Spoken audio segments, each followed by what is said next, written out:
I was born ready. Canelo Alvarez looks in great shape ahead of the Daniel Jacobs May 4th fight.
What up, Fight World? It's your boy Ego, and I'm back with some more boxing. Make sure you smash the like button. Also, subscribe to the channel for the latest and greatest in boxing if you want to become part of the gang.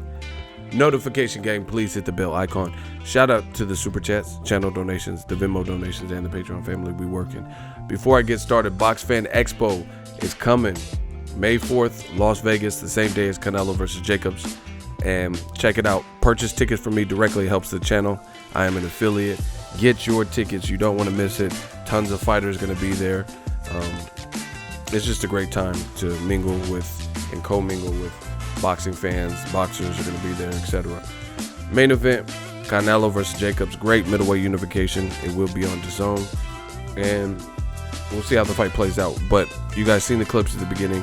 Canelo Alvarez looks like he's in great shape ahead of this fight. One thing I like about Canelo is he's really embraced and matured. I've watched his career for, since he first started fighting in America, 18, 19 years old or whatever. And I started taking notice to him. He was being built up, slowly but surely fighting like faded Shane Mosley and Carlos Baltimore, 40-year-olds and Jose Cito. But then you start seeing his skill elevate. Then he lost to Mayweather, and then he just studied his craft. But I watched Canelo mature. He's still young in the game, but he's matured into, one of the centerpieces, the biggest star in boxing when Floyd Mayweather's not fighting. And he's like embraced the role. And the stuff you see him doing in the gym, you see in the fights, which is important too, because a lot of guys that do crazy pad work, made famous by Floyd Mayweather and Roger and stuff like that. But then on fight night, they don't let their hands go. You don't really see the same person that you see in the gym. Like, you see crazy jump roping and mitt work and all this stuff, and then come to fight, they don't know how to execute those same things. But a lot of what you see when Canelo's on the mitts or heavy bag and doing different things, you see him do that type of thing in real fights, actual fights.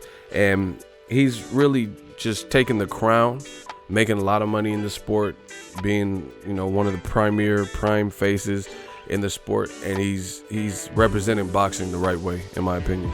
He's not every fight is the hardest fight. You know, he has some Liam Smiths and Amir Khans and, you know, Rocky Fieldings in there. But he did step up, fight Triple G, which people wanted. When he didn't win convincingly enough, he stepped up to the plate, failed a drug test, came back, fought him his very next fight, beat him. Now he's fighting Jacobs within 2 fights of that. I got to give him props. This is a big fight. Jacobs is focused. Jacobs is in shape, completely different style. And, you know, it's one of them battles. They really want to prove who's the best middleweight. Both guys have been cordial, but when they step foot in that ring, they probably won't be so kind and cordial towards each other. So I really look forward to this fight. And I just like I said, I like Canelo. I like Jacobs. I like how both of them are ambassadors for the sport and representing this. And for Canelo to have this pressure on his back, you know, especially with this DAZN, they're offering him a lot of money. He's one of the premier faces. To take a challenge like this, to be disciplined and show up, this is all I can ask for any fighter. Get in shape, which clearly from the videos and pictures, he looks to be in great killer shape. And then just try, you know, really try and get it cracking and put on an entertainment and an entertaining fight for the fans.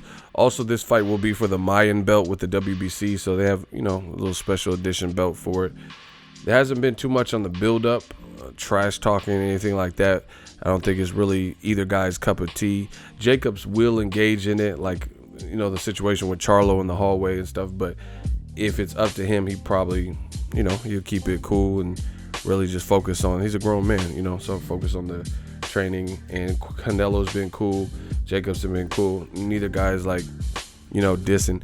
You seen there was like bad blood between Triple G and Canelo, so especially in the second fight, you seen some of that was in like headlines about this camp said this about the other camp, etc. You don't really see that here, but I think the fight should deliver. It's a good fight, it's a meaningful fight, and it'll help shape the division. Speaking of the division, another DAZN fighter, Demetrius Andrade, is going to get a hometown fight. I heard against Zaleski, and they have agreed.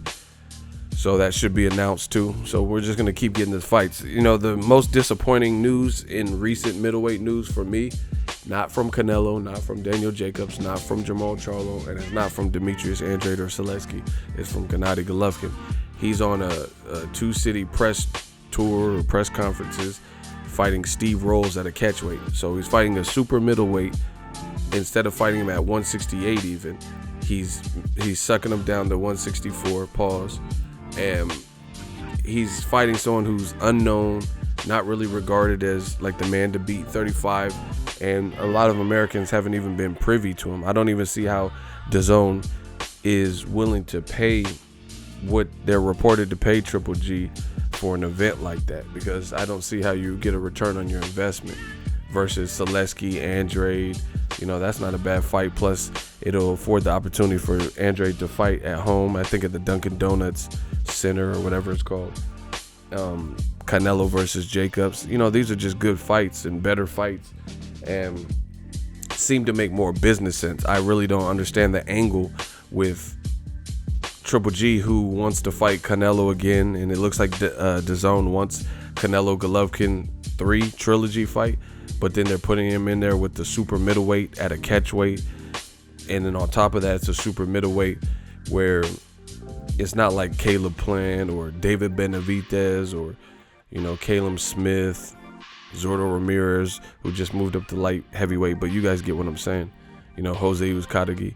It's somebody who isn't even really fighting in America or known in America, so that kind of puts a damper. But back to the middleweight division, you know, Canelo, we'll see what he does. First, he has to get past Jacobs, which is no easy test. You know, he's going to have to get past him and get past him convincingly. We'll see how that all plays out. But, you know, beyond that, he told Golovkin to get a belt, and Golovkin didn't listen, and he's fighting super middleweight at a catchweight. So, I don't know.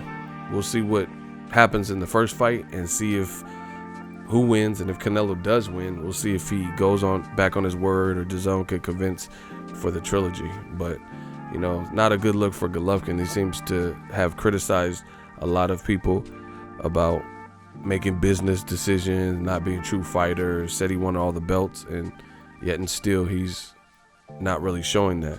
Drop your thoughts in the comment section. Canelo's in great shape. Make sure you smash the like button. If you're new to the channel, consider subscribing. As always, hate, comment, and subscribe. Till these videos, Ego signing off. So if you enjoyed this video and want more content like this on the channel, you can show your appreciation by going to the PayPal donate button or the YouTube support button, and you can donate any amount that you feel is equivalent to the value of this video. Much more to come. Thank you guys for your support. Boxing Ego, the future of boxing.